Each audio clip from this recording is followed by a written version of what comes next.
বিয়ে বাড়ির ছাদে দাঁড়িয়ে বন্ধুদের সাথে আড্ডা দিচ্ছে জংকুক। আজ তার প্রিয় বন্ধু সুগার বিয়ে হয়েছে। সুগাকে কিছুক্ষণ আগে বাসর ঘরে পাঠিয়ে তারা একসাথে বন্ধুরা আড্ডা দিচ্ছিল। হঠাৎ করে কেউ একজন ওখানে উপস্থিত হলো। সবাই তাকে দেখে একেবারে চুপ হয়ে গেল। সে কারোর সাথেই কোনো কথা বলল না, চুপচাপ জংকুকের সামনে গিয়ে দাঁড়িয়ে জংকুকের হাত দুটো ধরে টেনে তার সাথে নিয়ে যেতে লাগলো। আর এটা নতুন কিছুই না, এরকমটা অনেকবার হয়েছে, তাই কেউ আর আশ্চর্য হয় নাই। জংকুকও একটু অবাক হয় নাই, যে নিয়ে যাচ্ছিল তার সাথে চুপচাপ করেই হেঁটে যাচ্ছিল। নিঃশব্দভাবে হেঁটে যাচ্ছে জংকুক। একটা রুমে যাওয়ার পর ভেতর দিক দিয়ে দরজা বন্ধ করে দেওয়া হলো। হঠাৎ করে রুমের লাইট জ্বলে উঠতেই জংকুক আশ্চর্য হয়ে রুমটা তাকিয়ে তাকিয়ে দেখছিল। পুরো রুম ফ্লাওয়ার আর ক্যান্ডেল দিয়ে খুব সুন্দর করে সাজানো ছিল। রুমটা ঘুরে দেখার পর জংকুক সামনে থাকা মানুষটার দিকে তাকালো। জান, এটা তো বাসর ঘর, আমি আর তুমি এখানে কি করছি? জিমিন আর সুগা কই? কথাটি বলার সঙ্গে সঙ্গে জংকুকের গলাটা দু হাত দিয়ে জড়িয়ে ধরল তে। জংকুকের মুখের কাছে মুখ নিয়ে বলল, লাভ, আজকে আমি আর তুমি এখানে বাসর করব। জিমিন আর সুগা ওদের বাসর ঘরে আছে। স্পেশাল ভাবে তোমার জন্য আমি এই রুমটা সাজিয়েছি, আমাদের জন্য সাজিয়েছি। সঙ্গে সঙ্গে তেকে ধাক্কা মেরে সরিয়ে দিল জংকুক। হোয়াট? তে, তোমার মাথা ঠিক আছে? এই সমস্ত কথা তুমি কি বলছো? জিমিন সুগার বিয়ে হয়ে গেছে, ওরা বাসর করবে, আমাদের এখনো বিয়ে হয় নাই, আমি এটা করতে পারবো না। তে একটু হেসে আবারও জংকুকের গলাটা জড়িয়ে ধরল। লাভ, কেন পারবে না? আমার যখন আপত্তি নাই তখন তোমার আপত্তিটা কিসে? জান, আমাদের তো এখনো বিয়ে হয় নাই, আমরা কিভাবে এটা করতে পারি? কোনো সমস্যা নাই, আমার অসুবিধা নাই, তাহলে তুমি কেন আপত্তি করবে? আমি করতে চাই। জংকুক আবারও তেকে নিজের কাছ থেকে সরিয়ে দিল। তে, এখন তুমি বেশি বাড়াবাড়ি করছো, তোমার মাথা ঠিক আছে? কথাটি শুনে তের মেজাজটা গরম হয়ে গেল। না না না, আমার মাথা ঠিক নাই। আর কেন ঠিক থাকবে? কিভাবে ঠিক থাকবে তুমি বলো? আমার আর তোমার রিলেশনশিপ 3 বছর কমপ্লিট হয়ে গেছে, আর আমরা এখন পর্যন্ত বিয়ে করতে পারি নাই। তুমি এখন পর্যন্ত তোমার বাসায় আমাকে বিয়ে করার কথাটা বলতেই পারো নাই। আর দেখো, আমাদের প্রেমে পাহারা দিতে এসে জিমিন আর সুগা 1 বছর ধরে প্রেম করে আজ ওরা বিয়ে করে ফেলছে। আজ ওরা নিজেদের ভালোবাসায় পরিপূর্ণ হয়ে গেছে। আর তোমার মতো ছেলের সাথে প্রেম করে আমার জীবনটা আমি ধ্বংস করে দিয়েছি। আমার উচিত ছিল সুগার মতো কারোর সাথে প্রেম করা। তুমি আমাকে ভালোই বাসো না, সবটাই তোমার অভিনয়, সম্পূর্ণটাই তোমার অভিনয়। যদি ভালোবাসতে তাহলে এত দিনে আমার কথা তোমার বাবা মাকে বলে দিতে। জান, তুমি একটু শান্ত হও, এত হাইপার কেন হচ্ছ? আমি হাইপার কেন হচ্ছি সেটা তুই দেখতে পাচ্ছিস না? না দেখেও না দেখার ভান করছিস। তুই জানিস ছোট্টবেলা থেকে এখন পর্যন্ত সমস্ত কিছুতেই আমি ফার্স্ট আর জিমিন সেকেন্ড। প্রেমটাও আমি আগে করেছি, কিন্তু বিয়েটা জিমিন আগে কিভাবে করে ফেললো? আচ্ছা ঠিক আছে, কোনো অসুবিধা নাই, বিয়ে করেছে, কিন্তু বাসর 2 সোলমেট একসাথেই করব। আমার তোকে বিয়ে করার দরকার নেই, আমি তোর সাথে এভাবেই বাসর করব, আর তুই এখন আমার সাথে বাসর করবি। এ জান পাখি, একটু ঠান্ডা হও, একটু মাথাটা ঠান্ডা করো, বোঝার চেষ্টা করো। জিমিন আর সুগার মধ্যে যা কিছুই হবে সেটা বৈধ, সেটা পবিত্র। আর আমরা যদি এটা করি এটা অপবিত্র হয়ে যায়, আর আমি চাই না তোমার আমার ভালোবাসাটাকে অপবিত্র বানাতে। তুমি একটু ধৈর্য ধরো, খুব শীঘ্রই আমি তোমাকে বিয়ে করব। বিগত 1 বছর ধরে আমি এই সমস্ত কথাই শুনছি, এখন পর্যন্ত ফুপিকে রাজি করাতে পারিস নাই, আর এখন সময় চাচ্ছিস অসম্ভব। তুই কি ভেবেছিস আমার সাথে প্রেম করে আমাকে ধোকা দিয়ে অন্য কাউকে বিয়ে করবি? আমি জানি না ফুপি যে তোর জন্য মেয়ে দেখছে সেটা কি আমার অজানা মনে হয় তোর কাছে? তুই এখনই আমার সাথে বাসর করবি, আর একবার আমাদের মধ্যে বাসর হয়ে গেলে ফুপি ঠিক রাজি হয়ে যাবে। কথাটি বলেই তে জংকুককে জড়িয়ে ধরে জংকুকের গলায় আর ঘাড়ে কিস করতে শুরু করে, বাইট করতে শুরু করে। জংকুক তেকে সরানোর চেষ্টা করছে, কিন্তু কিছুতেই সরাতে পারছে না। জংকুক তেকে ভালোবাসে, ভীষণ পরিমাণে ভালোবাসে। ছোটবেলা যখন সে ভালোবাসা বুঝতে শিখেছে তখন থেকেই ভালোবাসে। 1-2 দিনের ভালোবাসা না, বহু বছরের ভালোবাসা। হ্যাঁ, প্রেম তারা 3 বছর ধরে করছে, কিন্তু জংকুক বহু বছর ধরেই তেকে ভালোবাসে। কিন্তু সমস্যা একটাই, জংকুকের মা জিন, সে তার ভাইয়ের মেয়েকে কিছুতেই ছেলের বউ বানাবে না। তার পেছনেও যথাযথ কারণ আছে, কারণ ভাইয়ের বউয়ের সাথে জিনের বন্ডিং একেবারেই ভালো না, সেটার পিছনেও যথাযথ কারণ আছে। আর এই সমস্ত ফ্যামিলি প্রবলেমের কারণে তের আর জঙ্কুকের ভালোবাসাটা একেবারেই চাপা পড়ে যাচ্ছে। এত চেষ্টার পরেও কিছুতেই যখন ভালোবাসা পরিপূর্ণতা পাচ্ছে না, তখন তে বাধ্য হয়ে এই রকম একটা ডিসিশন নিয়েছে। সে জানতে পেরেছে জিন জঙ্কুকের জন্য পাত্রী দেখছে। এটা জানার পর তার মাথা কাজ করছে না, কি করবে, কিভাবে নিজের ভালোবাসাকে নিজের কাছে রাখবে, কিছু ভেবে পাচ্ছে না। তাই তো সে ডিসিশন নিয়েছে বিয়ে ছাড়াই বাসর করবে। আর এটা যখন ফ্যামিলিতে জানতে পারবে তখন আর তাদের বিয়ে কেউই আটকাতে পারবে না। কিন্তু এটা জঙ্কুক কিছুতেই করতে চায় না। সে তার ভালোবাসার মানুষটাকে আর ভালোবাসাটাকে কিছুতেই অপবিত্র করতে চায় না। তে অনেক চেষ্টা করেছে জঙ্কুককে রাজি করানোর। জঙ্কুকের শার্ট খুলেছে, নিজের কাপড়ও খোলার চেষ্টা করেছে, কিন্তু কিছুতেই জঙ্কুককে রাজি করাতে পারে নাই। জঙ্কুক তেকে রুমে রেখে রুম থেকে বের হয়ে সোজা বিয়ে বাড়ি থেকে নিজের বাড়িতে চলে এসেছে। আর তে ওভাবে মাথায় হাত দিয়ে বসে চিন্তা করছে সে কি করবে। জঙ্কুকের মা জিন আর বাবা আরেম দুজনই অত্যন্ত ভালো মানুষ। তবে কেন জিন তেকে ছেলের বউ হিসেবে মানতে পারছে না, তার পিছনে একটা বড় কারণ আছে। সুবিন হচ্ছে জিনের বড় ভাই আর ইয়ঞ্জুন হচ্ছে জিনের বড় ভাবি। সুবিন যখন ইয়ঞ্জুনকে বিয়ে করে নিয়ে আসে তখন জিনেরও পুরোপুরি বিয়ের বয়স হয়ে গেছে। প্রতিনিয়তই তার জন্য বিয়ের প্রস্তাব আসতো। জিন দেখতে মাশাআল্লাহ অনেক সুন্দর, তাকে দেখে সবাই পছন্দ করত। কিন্তু সুবিন তার বোনকে খুব ভালোবাসে, তাই বোনের বিয়ে ডিসিশন বোনের উপরেই ছেড়ে দেয়। তার সাথে ইয়ঞ্জুনকে বলে জিনকে দেখাশোনা করতে, জিনের মনের কথা জানতে। ইয়ঞ্জুনও জিনকে ছোট বোনের মতোই দেখত। তাদের মধ্যে সম্পর্কটাও খুব সুন্দর ছিল। জিন আরেমকে ভালোবাসতো, আরেমের সাথে প্রেম করত। কিন্তু সমস্যা হচ্ছে আরেম তখন লেখাপড়া শেষ করলেও ভালো কোনো চাকরিই করতো না, যে কারণে জিনকে বিয়ের প্রস্তাব পাঠাতে পারতো না।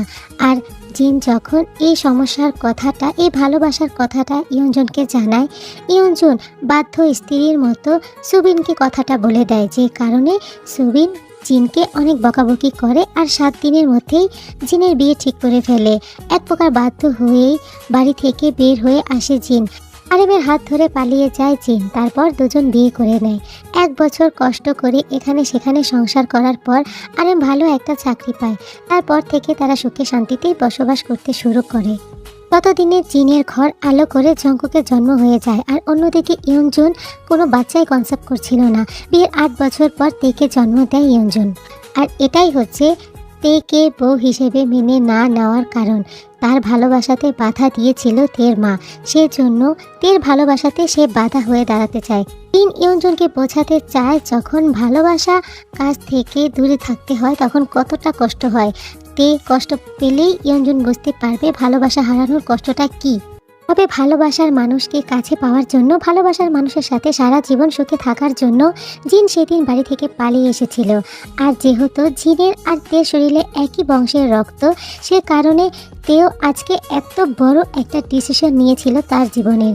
যে কোনো মূল্যেই সে জঙ্কুকের হতে চায়, জঙ্কুককে কাছে পেতে চায়। কিছুতেই সে জঙ্কুককে আর তার ভালোবাসাকে হারাতে চায় না।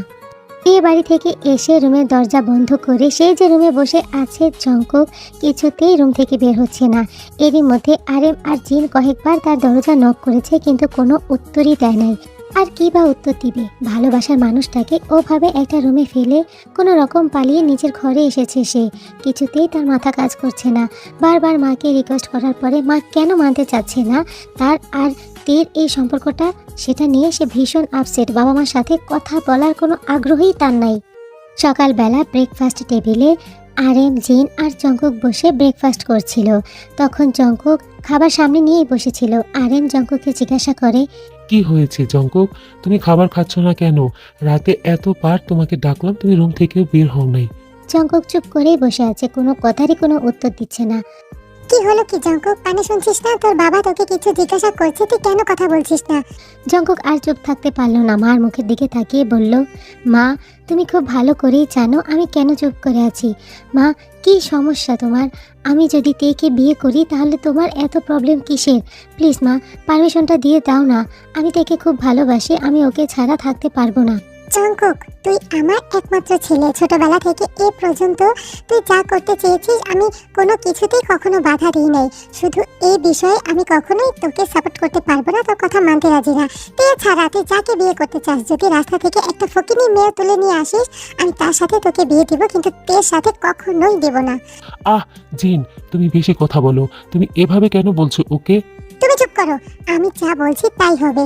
তুই যদি আর কখনো তোর কথা তোর মুখে আনিস কিংবা তাকে বিয়ে করার কথা বলিস না, তাহলে আমি আত্মহত্যা করব। সেদিন থেকে তুই আর তোর মাকে পাবি না। অ্যাংরি টোনে কথাটি বলে জিন ওখান থেকে উঠে চলে যায়। জঙ্কুক উঠে চলে যেতে চাইলে আরেক জঙ্কুকের হাতটা ধরে ফেলে। জঙ্কুক, এত বিচলিত কেন হচ্ছ? একটু ধৈর্য ধরো, আমি তোমার মাকে বোঝাবো। তুমি কি বোঝাবে বাবা? বিগত একটা বছর ধরে তুমি মাকে বোঝাচ্ছ, এখন পর্যন্ত তুমি বুঝিয়ে শেষ করতে পারো নাই। কথাটি বলে জঙ্কুক নিজের রুমে চলে যায়। কিছুক্ষণ ধরে এক লাগাতার জঙ্কুকের মোবাইলে কল আসছে। তে কল করছে, কিন্তু জঙ্কুক তের ফোনটা রিসিভ করার সাহস পাচ্ছে না। সে কী বলবে তেকে, কোন মুখে তের সাথে কথা বলবে বুঝতে পারছিল না। 1 ঘন্টা এক টানা রিং হতে হতে মোবাইলটার চার্জ শেষ হয়ে মোবাইলটা অফ হয়ে যায়। জঙ্কুক ডিসিশন নিয়েছে যে কোনো মূল্যে মাকে রাজি করাবে, তারপরে সে তের সাথে কন্ট্যাক্ট করবে। এর আগে তের সাথে সে কথা বলবে না। বসে বসে কথাটা ভাবছিল, হঠাৎ করেই বাসার কাজের মেয়ে জরি হাতে মোবাইল নিয়ে জঙ্কুকের সামনে এসে হাজির। ভাইজান, তুই আপামনিতে ফোন করছে, আপনি কি খুঁজতেছে? এই নেন, কথা বলেন। কথাটি শুনে জঙ্কুক চমকে যায়। বাসায় একটা এক্সট্রা মোবাইল আছে, যখন ল্যান্ডলাইনে কখন কাউকে ফোনে না পাওয়া গেলে এই মোবাইলটাতে ফোন করে সবাই কথা বলে, আর বেশিরভাগ সময় এই মোবাইলটা জরির কাছেই থাকে। জঙ্কুক ভয়ে ভয়ে মোবাইলটা হাতে নিয়ে জরির মুখের দিকে তাকায়। জরি হাসি মুখে জঙ্কুকের মুখের দিকে তাকিয়েছিল। কি ব্যাপার জরি, আমার মুখে তাকিয়ে কি দেখছো? যাও এখান থেকে।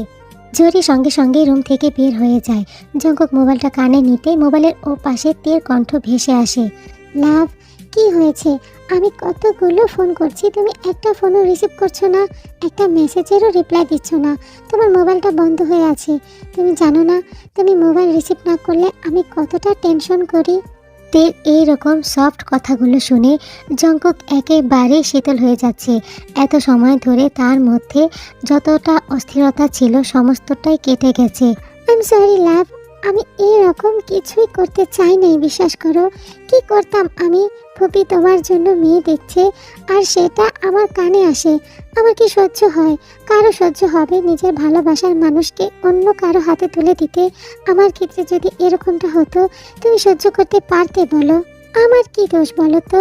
আমি কি এতটাই খারাপ? ফুপি কেন বুঝতে পারছে না আমি তোমাকে কতটা ভালোবাসি? আমি তোমাকে ছাড়া কিভাবে বাঁচবো বলো তো? আমি তোমাকে না পেলে, তোমার যদি অন্য কারোর সাথে বিয়ে হয়ে যায়, তাহলে আমি সুইসাইড করব। প্লিজ জান পাখি, এভাবে বলো না। তুমি এভাবে কথা বললে আমার খুব কষ্ট হয়। আমি তোমাকে অনেক ভালোবাসি, তুমি জানো তো। আর তার সাথে আমি আমার মাকেও অনেক ভালোবাসি। বাবা মার একমাত্র ছেলে আমি। কিভাবে হুটহাট ডিসিশন নেই বলো? আমি চাইলেই তোমাকে নিয়ে পালিয়ে যেয়ে বিয়ে করতে পারি, অতটুকু এবিলিটি আমার আছে বউ পালার। কিন্তু এটা কিছুতেই ভালো সমাধান না। তুমি দেখতেই তো পারছো মামামির সাথে বাবা মার সম্পর্কটা কতটা বাজে হয়ে আছে। তার উপরে যদি আমরা এরকম কিছু করি তাহলে সম্পর্কগুলো আরও নষ্ট হয়ে যাবে। আমি তোমাকে বিয়ে করার মাধ্যমে সবার সাথে সবার সম্পর্কটা সুন্দর করতে চাই জান। একটু ধৈর্য ধরো। এতদিন আমার জন্য অপেক্ষা করেছো, আর কিছুটা দিন অপেক্ষা করো। আমি ঠিক কিছু না কিছু প্ল্যান করে মাকে মানিয়ে নেব। আচ্ছা ঠিক আছে লাভ, আমি তোমার জন্য অপেক্ষা করব, কিন্তু প্লিজ দয়া করে আমি ফোন করলে ফোনটা রিসিভ করো। তুমি যখন ফোন রিসিভ করো না তখন আমার ভীষণ ভয় হয়। সরি জান পাখি, আমি আসলে কালকে রাতের জন্য অনেক দুঃখিত আর লজ্জিত, যে কারণে আমি ফোনটা রিসিভ করতে পারছিলাম না। সরি জান পাখি, ইউ নো না how much I love you. জানি। কি জানো? যেটা তুমি জানালে সেটাই তো জানি। তাহলে বলো। কি বলবো? 3 ম্যাজিক্যাল ওয়ার্ড, যেটা তোমার মুখে শুনলে আমার আত্মাটা ঠান্ডা হয়ে যায়। তাই বুঝি? ওকে, আই লাভ ইউ টু লাভ। দুপুরবেলা রান্নাঘরে জিন দাঁড়িয়ে রান্না করছিল। জঙ্কুক রুম থেকে বের হয়ে জিনকে খুঁজতে শুরু করে। কিছু না কিছু করেই মাকে রাজি করাতে হবে বিয়ের জন্য। রান্নাঘরে উকি মেরে জঙ্কুক দেখতে পারে জিন দাঁড়িয়ে রান্না করছে। কোনো কিছু না ভেবেই পিছন দিক দিয়ে গিয়ে জড়িয়ে ধরেই ঘাড়ের কাছে মুখটা নিয়ে জঙ্কুক বলে, আই লাভ ইউ। তুমি জানো না আমি তোমাকে কতটা ভালোবাসি। কথাটি শোনার সঙ্গে সঙ্গে জুরি জঙ্কুকের দিকে তাকিয়ে জঙ্কুককে জড়িয়ে ধরে বলে, সত্যি কইতাছেন ভাইজান, আমারও তো আপনাকে অনেক ভালো লাগে, আমিও আপনাকে অনেক ভালোবাসা ফেলছি, কিন্তু আপনাকে বলার সাহস পাই নাই। আজকে যখন আপনি বলেই দিছেন তখন আমার মনের কথাটা শুনেন। আমিও না প্রথম দিন যেদিন থেকে আপনাকে দেখছি, যেদিন থেকে আমি এই বাসায় কাম করি, সেদিন থেকে আপনাকে আমার খুব ভালো লাগে। আর আমি দূর থেকে আপনাকে দেখতাম, আপনার বডি, আপনার ফিগার কত সুন্দর। আমি কখনোই ভাবি নাই আপনি আমার মতো একটা মাইয়ারে ভালোবাসেন। উফ, আমার যে কি ভালো লাগতাছে। কথাটি বলেই জুরি অনেক খুশি হয়ে যায়। আর অন্যদিকে জঙ্কুক পুরোপুরি ভেবাচাকা খেয়ে যায়। সে তো জিন মনে করেছিল, মাকে আই লাভ ইউ বলে মাকে পটাতে চেয়েছিল। তবে এটা কি হলো, জুরির পরনে ছিল জিনের পুরনো শাড়ি, আর জঙ্কুক মুখ না দেখে পেছন দিক দিয়ে জরিকে জিন ভেবে জড়িয়ে ধরে এই সমস্ত কথা বলতে শুরু করেছিল। জঙ্কুক আর এক মুহূর্ত ওখানে দাঁড়ালো না, সোজা নিজের রুমে চলে গেল। জরির সাথে জঙ্কুকের এই অ্যাক্সিডেন্টালি ঘটনার 2 দিন পূরণ হয়ে গেছে। এখন জরি নিজেকে এই বাড়ির মহারানী মনে করে। জঙ্কুক অফিস থেকে আসলে শরবত দেওয়া, জঙ্কুকের কফি বানানো, ঘর গোছানো, জঙ্কুকের মুখের দিকে তাকিয়ে হাসা, জঙ্কুকের এক্সট্রা কেয়ার নেওয়া, তারপর আবার জঙ্কুকের সামনে দাঁড়িয়ে গুনগুন করে গান গাওয়া, সমস্ত কিছুই যেন জরির লাইসেন্স পেয়ে গেছে। জঙ্কুকও লজ্জায় কিছুই বলে না। সে কি বলবে, কিভাবে জরিকে বোঝাবে? কেন জরি বুঝতে পারলো না এটা জঙ্কুক মিস্টেক করেছে? আর এইগুলা কোনো কিছুই জিনের চোখের আড়াল হচ্ছে না। জিনও বিষয়টা নিয়ে প্রচুর পরিমাণে ভাবছে এগুলো কি হচ্ছে তার বাসায়। সন্ধ্যায় জঙ্কুক রুমে বসে ল্যাপটপে অফিসের কাজ করছিল। হঠাৎ করে জরি জঙ্কুকের রুমে এসে হাজির। সে সুন্দর করে সেজেছে, কপালে টিপ দিয়েছে, ঠোঁটে লাল টুকটুকা লিপস্টিক দিয়েছে, একটা শাড়ি পরে সোজা কথা নাই বার্তা নাই এসে জঙ্কুকের পাশে বসে পড়ল। জঙ্কুক তো ভেবাচাকা খেয়ে জুরির মুখের দিকে তাকিয়ে আছে। জুরির কত বড় সাহস, তার পাশে তার বিছানায় এসে বসেছে। জুরি জঙ্কুকের মুখের দিকে তাকিয়ে বলে, শুনতাছেন? দেখেন তো আমারে কেমন লাগতাছে। আমি আজকে আপনার জন্য সাজছি। আপনি জানেন আমি তো আম্মারে বইলা দিছি আপনি আমারে পছন্দ করেন, আমারে বিয়ে করতে চান। কথাটি শুনে জঙ্কুক এক লাফ দিয়ে বিছানা থেকে নেমে সমানে কাশতে শুরু করলো। জুরি তাড়াতাড়ি করে এক গ্লাস পানি এনে জঙ্কুকের সামনে ধরতেই জঙ্কুক কিছু চিন্তা না করে গটগট করে পানিটা খেয়ে ফেললো। পানিটা খাওয়ার পরে সে আবারও বিষম খেলো, মোবাইলের দিকে তাকিয়ে। তেই ফোন করছে। জরি যখন দেখতে পেল মোবাইলের স্ক্রিনে তের ছবি ভাসছে, তখন সে বুঝতে পারলো তে ফোন করেছে। সঙ্গে সঙ্গে জঙ্কুকের মুখের দিকে তাকিয়ে জরি বলল, শুনেন, এখন কয়দিন পরে আপনার সাথে আমার বিয়ে হইব। আপনি আর তে আপামনির সাথে কোনো কথাই বলবেন না।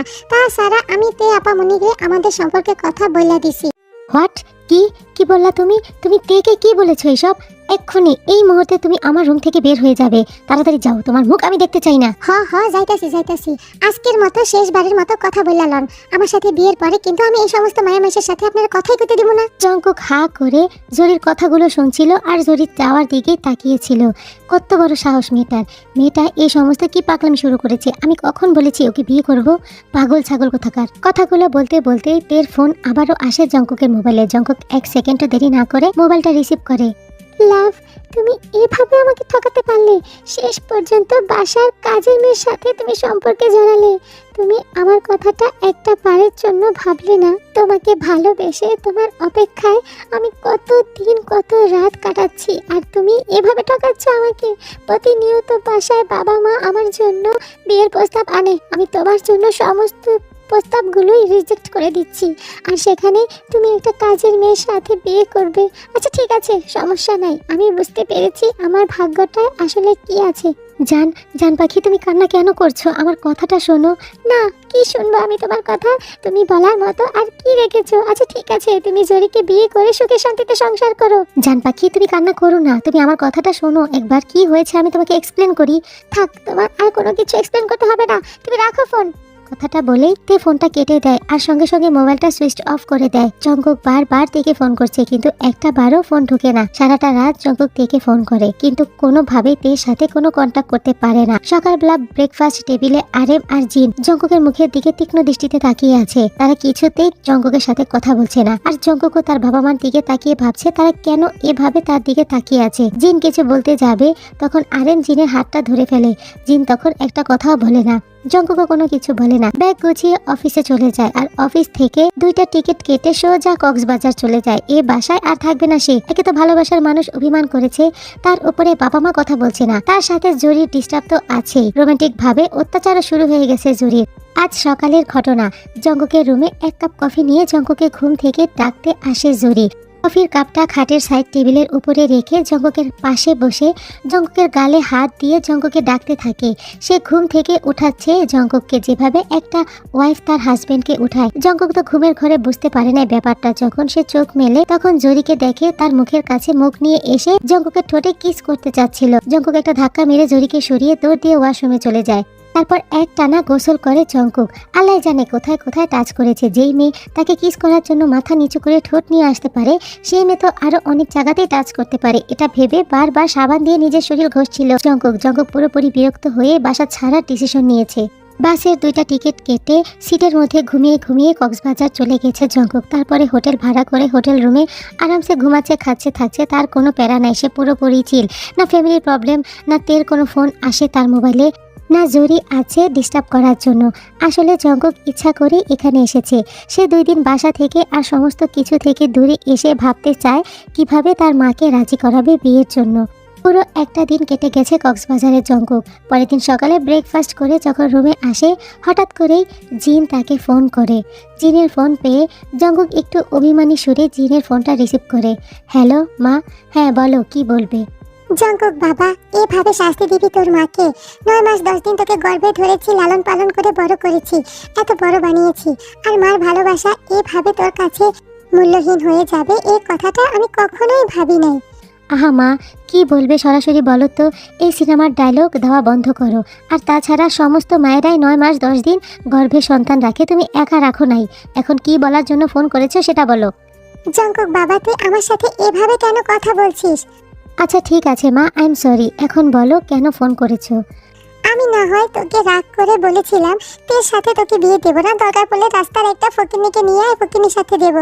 তাই বলে তুই কাজের মেয়ে জরিকে বিয়ে করতে চাস? এটা কোনো কথা? আমার মান সম্মানের কথা একবারও ভাবলি না? জরির সাথে তোকে মানায়?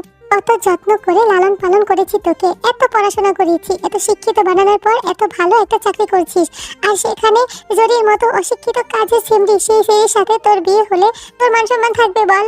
চীনের মুখে এসব কথা শুনে জঙ্কুক পুরোপুরি আশ্চর্য হয়ে যায়। আর আশ্চর্য হওয়ার থেকেও বেশি খুশি হয় জঙ্কুক। সে একটা স্মাইল করে তারপরে কিছু একটা ভেবে তার মাকে উত্তর দেয়, হ্যাঁ মা, মানায়, জরির সাথে আমাকে মানায়। তাছাড়া তুমিই তো বলেছো তেকে বিয়ে না করে যদি রাস্তার কোনো ফকিরনিকে এনে বলি বিয়ে করিয়ে দিতে, তাহলে তুমি দিবে। তাহলে কি সমস্যা? যদি তেকে বিয়ে না করতে পারি তাহলে জরিকে করব। তুমি জরির সাথে আমার বিয়ে ঠিক করো, আমি তাড়াতাড়ি চলে আসছি, জরিকেই বিয়ে করব আমি। জঙ্কুক বাবা, এসব কি বলছিস তুই? হ্যাঁ মা, একেবারে ঠিক কথা বলছি। হয়তো তেকে এনে দাও, নয়তো জরির সাথে আমার বিয়েটা ঠিক করো, আর সারা জীবন থাকো তুমি তোমার কাজের মেয়ে বৌমার সাথে। জঙ্কুক বাবা প্লিজ এইরকম ভাবে বলিস না, এরকমটা হলে আমি মরেই যাব। আর আমিও তেকে ছাড়া মরে যাব মা। এখন তুমি ডিসিশন নাও, তুমি কি করতে চাও। কথাটি বলে জঙ্কুক ফোনটা কেটে দিয়ে বিছানায় শুয়ে সমানে হাসছে আর গড়গড়ি খাচ্ছে। তার সমস্যার সমাধান হয়ে গেছে। যদি তার সমস্যা এভাবে সমাধান করে দিবে সে সেটা ভাবতেও পারে নাই। সে ভীষণ খুশি। সারাদিন খুশিতে জঙ্কুক কক্সবাজারের অনেক জায়গায় ঘোরাঘুরি করে। বিকালে রুমে আসতেই মোবাইলের দিকে তাকিয়ে দেখে তে ফোন করেছে। তে ফোন করতেই জঙ্কুক সঙ্গে সঙ্গে ফোনটা রিসিভ করে। আজ 4 দিন পর তের সাথে তার কথা হবে। খুশি হলেও অনেকটা অভিমানও হচ্ছে জঙ্কুকের। কিছুটা অভিমান নিয়ে ফোনটা রিসিভ করে জঙ্কুক বলে, হ্যালো লাভ, কোথায় তুমি? জাহান্নামে। রাগ করছো কেন? বলো না কোথায় আছো। জাহান্নামেই আছি, অ্যাড্রেস পাঠিয়ে দিব, আসবে তুমি এখানে? আমি আসবো না তো। জাহান্নাম থেকে তাড়াতাড়ি ফিরে আসো। কেন? কেন ফিরে আসবো? কারণ তোমাকে নিয়ে আমি স্বর্গে যেতে চাই। কেন? আমি কেন সাথে যাব? তোমার বাবা মা তোমার জন্য ছেলে দেখছে। ছেলে একটা পছন্দ করে বিয়ে করে স্বামীকে নিয়ে স্বর্গে চলে যাও। তাই তো যাব, সেই কারণেই তো তোমাকে আসতে হবে। কি বলছো তুমি? ঠিকই তো বলছি। লাভ, ফুপি এসেছিল বিকালে আমার আর তোমার বিয়ের কথা বলতে। 7 দিনের মধ্যে আমাদের বিয়ে। তুমি কি করে করেছো ওটা বলো তো? আমার আর এক মুহূর্ত তোমার কাছ থেকে দূরে থাকতে ইচ্ছে করছে না। আমার তোমাকে ভীষণ দেখতে ইচ্ছে করছে, তোমাকে খুব আদর দিতে ইচ্ছে করছে। তুমি তাড়াতাড়ি চলে আসো না। জান, তুমি সত্যি বলছো? মা গিয়েছিল তোমাদের বাসায়? হ্যাঁ এসেছিল, আর শুধু আসেই নাই, মার সাথে বাবার সাথে সবার সাথে খুব ভালোভাবে কথা বলেছে, আর আমাদের বিয়ে ঠিক করেছে। আমাকে আংটি আর বালা পরিয়ে দিয়ে গেছে। 7 দিন পরে আমাদের বিয়ে। সত্যি জান, উফ জান, এই মুহূর্তে তোমাকে কাছে পেলে আমি এতগুলা আদর করে দিতাম। আমিও তোমাকে অনেক মিস করছি। আমি আর 1 সেকেন্ডও এখানে থাকবো না, রাতের বাসেই আমি ফিরে আসছি। জঙ্কুক বাড়িতে ফিরতে ফিরতে সকাল হয়ে যায়। জরিকে ডেকে নিয়ে সমস্ত কিছু ভেঙে বুঝিয়ে বলে জঙ্কুক। তারপর জরিকে অনেক টাকা আর অনেক কিছু গিফট করে খুশি হয়ে। জরিও ব্যাপারটা বুঝতে পেরে কিছুটা লজ্জা পায়। তারপরে সমস্ত কিছুই স্বাভাবিক হয়ে যায়। 7 দিন দেখতে দেখতেই কেটে যায়। তেকুকের বিয়ে হয়ে যায়। তেকুক ভীষণ খুশি। তার সাথে জিন তার ভাই ভাবির সাথে এত বছর পর কথা বলতে পেরে সেও খুশি। ইয়ঞ্জন জিনকে ভালোভাবেই বুঝিয়ে দিয়েছে। আসলে ইয়ঞ্জন তার জায়গাতে ঠিক ছিল। ঘরে যখন একটা প্রাপ্তবয়স্ক অবিবাহিত মেয়ে থাকে, তখন গার্ডিয়ানরা ওই মেয়েটার ভবিষ্যৎ নিয়ে আর মেয়েটাকে নিয়ে অনেকটাই চিন্তা থাকে। ভালো ভাই ভাবি হিসেবে ইয়ঞ্জন আর সুবিন তাদের দায়িত্বটাই পালন করতে চেয়েছে। আসলে কেউ কি তাদের মেয়েকে কিংবা বোনকে বেকার একজন ছেলের হাতে তুলে দিয়ে অনিশ্চিত কোনো জীবনে পাঠাতে চায় না। প্রত্যেকটা গার্জিয়ানরাই তাদের মেয়েদেরকে একটা সুনিশ্চিত জীবনে পাঠাতে চায়, যেখানে গার্ডিয়ান হিসেবে তার হাজবেন্ড তার মাথায় ছায়ার মতো থাকবে এবং তারা সুখে শান্তিতে বসবাস করবে। তাই প্রত্যেকেরই উচিত এই রকম পদক্ষেপ নেওয়ার আগে 1000 বার ভাবা। সবার লাইফ তো আর জিনের মতো হবে না, সবার লাইফ আর সুখের হয় না। অনেকেই এই সমস্ত পদক্ষেপ নিয়ে ঝরে পড়ে। কি ব্যাপার, আমার বাসর ঘরটা খালি পড়ে আছে, পুরো রুম ফাঁকা, আমার বউটা কোথায় গেল রে? কথাটি বলার সঙ্গে সঙ্গেই তে জঙ্কুককে পেছন দিক দিয়ে এসে জড়িয়ে ধরে। লাভ, এত দেরি কেন করলে? আমি কখন থেকে তোমার জন্য অপেক্ষা করছি। তাই বুঝি? কই দেরি করলাম, মাত্রই তো 10:30 বাজে। তাও তো অনেক দেরি করে ফেলেছো। তুমি জানো না তোমার বউটা যে তোমার ঘরে বসে বসে তোমার জন্য ওয়েট করছে? জানি দেখেই তো তাড়াতাড়ি চলে আসলাম। কথাটি বলেই জঙ্কুক এক টান দিয়ে তেকে তার সামনে নিয়ে আসে। শক্ত করে কোমরটা জড়িয়ে ধরে তে চোখে চোখ রেখে তেকে বলে, সো মিসেস জিয়ন, আপনি রেডি তো আজকে রাতের জন্য? তে একটু লজ্জা পায়। তারপর জঙ্কুকের চোখের দিকে তাকিয়ে বলে, ইয়েস মিস্টার জিয়ন, আমি তো কবে থেকেই রেডি। তাই বুঝি? তো আপনি জানেন তো কি কি করতে হবে? আমি তো জানি, তবে আমি আজকে আপনার পারফরমেন্সটা দেখতে চাই। কি? তুমি আমার পারফরমেন্স দেখতে চাও? তুমি সামলাতে পারবে আমাকে? 3 বছর ধরে যখন সামলাচ্ছি তখন এখনো পারবো। কি 3 বছর ধরে? কই সামলালে? 3 বছর ধরে তো কথা সামলিয়েছো, কাজে তো সামলাও নাই। আজকে তো কাজ করে সামলাতে হবে। তো তো কি হয়েছে, আমি পারবো। আচ্ছা ঠিক আছে, যখন এতই পারবে তাহলে স্টার্টটা তুমিই করো। কি? আমি স্টার্ট করব? কি করব আমি? Kiss me right now. মানে? আমাকে কিস করো তুমি। তুমি আমার মুড অন করো। আমিও দেখতে চাই আমার বউটা কত ভালো পারফরমেন্স দিতে পারে আজ রাতে। Okay baby? Yes daddy. धड़के आँखों में दिल मेरा जब करीब आऊं तेरे, है देखूं मैं जब भी आई ना, हाँ तू ही रूबरू रहे मेरे इश्क की मौज में आजा बहने के लिए, तू जरूरी सा है मुझको जिंदा रहने के लिए, हाँ तू जरूरी सा है मुझको जिंदा रहने के लिए।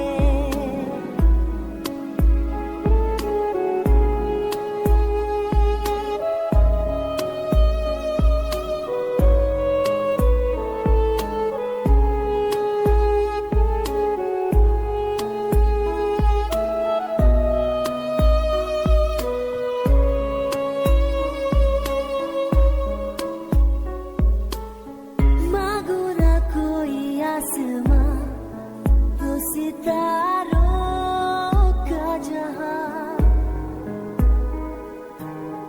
बन जा तू मेरा हमसफर, ना मुझे चाहिए कोई मुकाम, दिल ही काफी है तेरा मेरे रहने के लिए, तू जरूरी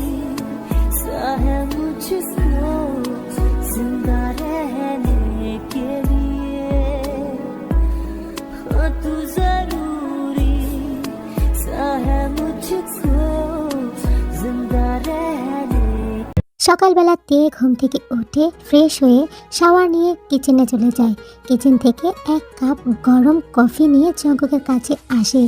কফিটা খাটের সাইডে টেবিলে রেখে জঙ্কুকের পাশে বসে তে জঙ্কুকের মাথার চুল নিয়ে খেলা করতে শুরু করে।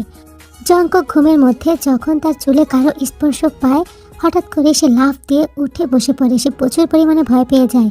সে ভেবেছিল জোরে এসেছে, পরক্ষণেই তার মনে পড়ে গেছে তার তো বিয়ে হয়ে গেছে, এখন তো এই ঘরে তে ছাড়া আর কেউই আসবে না। কি কি হয়েছে লাভ? তুমি এভাবে ভয় কেন পাচ্ছ?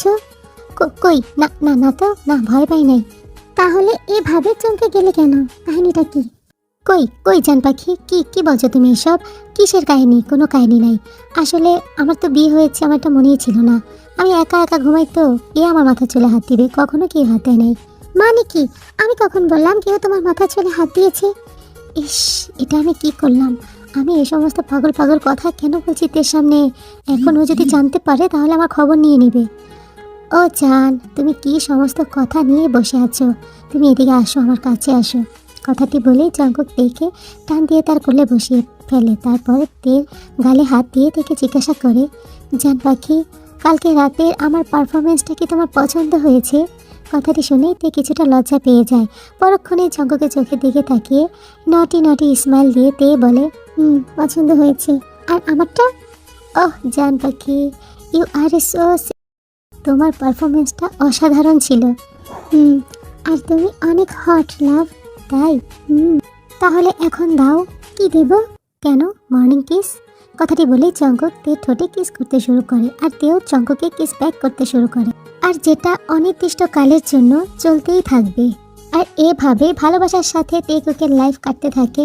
সো এভরিওয়ান, ভিডিওটা যদি তোমাদের ভালো লাগে আর স্টোরিটা যদি পছন্দ হয় তাহলে লাইক করো, কমেন্টস করো, শেয়ার করো এবং অবশ্যই সাবস্ক্রাইব করে দিও। আল্লাহ হাফিজ, লাভ ইউ, বাই বাই।